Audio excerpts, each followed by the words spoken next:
Hey traveling yogis, it's me again. Take your legs wide. These are some of my favorite things to sneak in while I'm standing in line.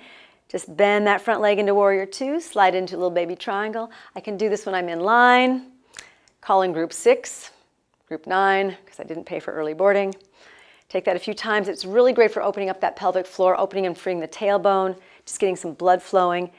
Bend it again, other side, bend that front leg, slide and glide. Plus, you can pretty much do these in the aisle when you're in the aisle in the airplane to go to the bathroom because they're narrow.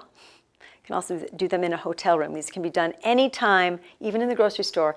And then just take your legs wide and just slide the hips side to side so you feel those greater trochanters or the tops of your thigh bones moving in the pelvis. Just to get it around, just do a little bit of circles here. Whoop, little circle to the other side.